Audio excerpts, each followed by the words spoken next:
Welcome back. More now from Utopia. Welcome back, folks. When you go on a long road trip, you stop for food, right? If it's a long trip, you may even stop to sleep.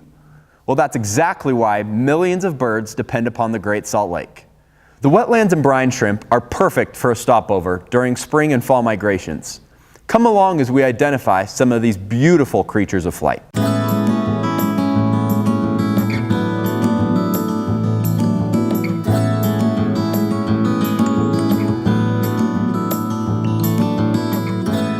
The Great Salt Lake, located in the northern part of the state of Utah, is the largest saltwater lake west of the Mississippi River and in the Western Hemisphere.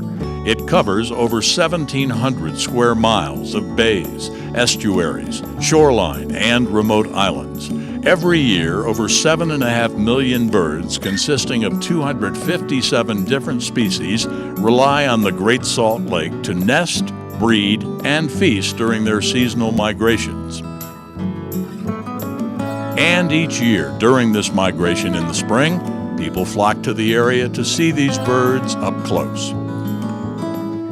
The Great Salt Lake Bird Festival is a celebration of birds along the Great Salt Lake in northern Utah. And we have migratory season this time of year, so we celebrate all the birds that are coming here to this great cafeteria of Great Salt Lake. The Great Salt Lake Bird Festival, celebrating over 2 million shorebirds, as many as 1.5 million grebes, and hundreds of thousands of waterfowl. The Great Salt Lake Bird Festival was first conceived in the fall of 1998, and the first festival was in 1999. And the growth has really been astounding in the number of people that know about it, the number of people that come out to our Friday and Saturday events, and to the number of people that are actually coming from out of state.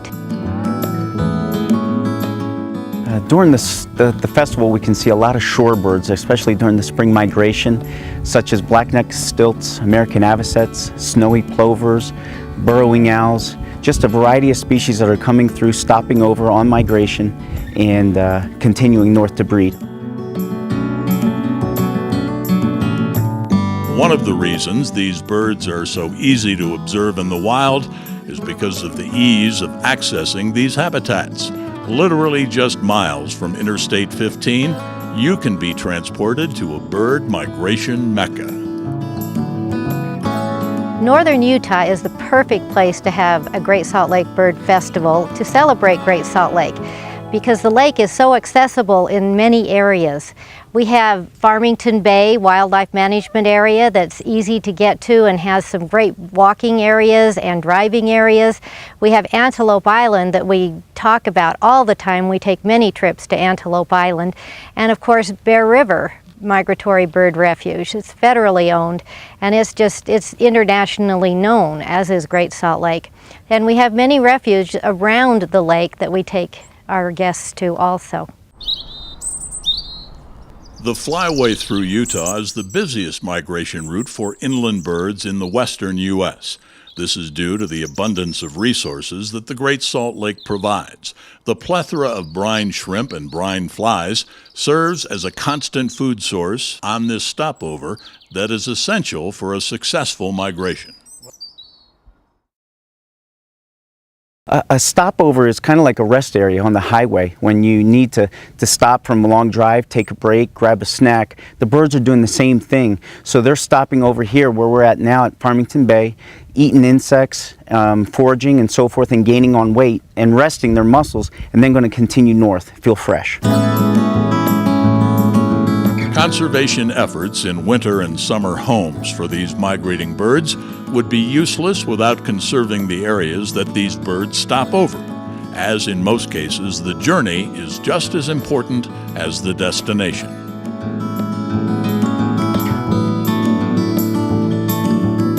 We have some birds that are resident species here in our great state, but many of them are migrating birds in North and South of the Americas. So many species that nest and breed up in Canada will do a return and pass through our great state and back into Mexico. So we have a great relationship with the folks in Mexico and up in Canada. So it's important to have that relationship, because what goes on up in Alaska, up in Canada, will affect the birds one day down in Mexico. So it's important that we bring attention and to conservation and taking care of the lands all the way north, all the way south. The Great Salt Lake is the largest remnant of Lake Bonneville, a prehistoric lake that once covered much of western Utah. The three major tributaries to the lake are the Bear River, the Jordan River, and the Weber. As human population in Utah grows, the lake is shrinking. The lake is shrinking. We're reaching a critical low point that's matching our lowest points in the earlier years of about 950 square miles. So with evaporation and climate changing and warming up, we're losing a lot of water. So we need to, as individuals, be very efficient in our handling of water as water is coming into the Great Salt Lake. So we need to continue to have that flow, especially for the birds and so forth in migration. The water level can rise dramatically in wet years and fall during the dry years. It's also affected by the amount of water flow diverted for agricultural and urban uses. Recently, Utah's Board of Water Resources submitted an application to drain the Bear River tributary to the Great Salt Lake, redirecting 400,000 acre-feet. This diversion would devastate the birds that depend upon the Great Salt Lake ecosystem. We need to fight any diversions of the flow into the Great Salt Lake, because it's essential not just for birds, but for the entire Utah economy. And the tourism dollars are growing each and every year. Ecotourism is great for an economy because it brings a lot of dollars into the state.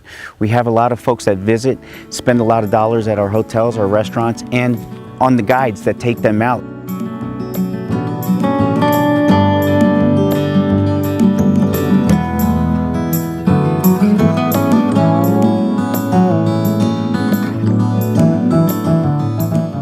I would advise people who have never been to Great Salt Lake Bird Festival before that they should bring a couple of things. One is curiosity, two is a good attitude to make new friends and see new things. And if you have a pair of binoculars, that's great. If you have a spotting scope, that's great. If you don't, that's great, because somebody will loan it to you. Birders are really friendly. It's the people that make this festival. Of course, we have a lot of birds and we have a lot of cool things to see, but it's the people that they report on. The Great Salt Lake Bird Festival happens every May, the weekend after Mother's Day.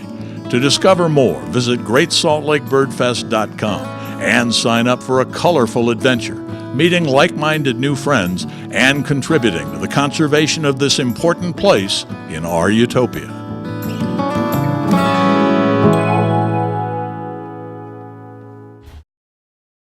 Thank you for joining us this week.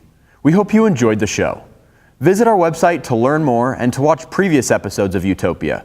And remember, we don't inherit the earth from our parents, we borrow it from our children.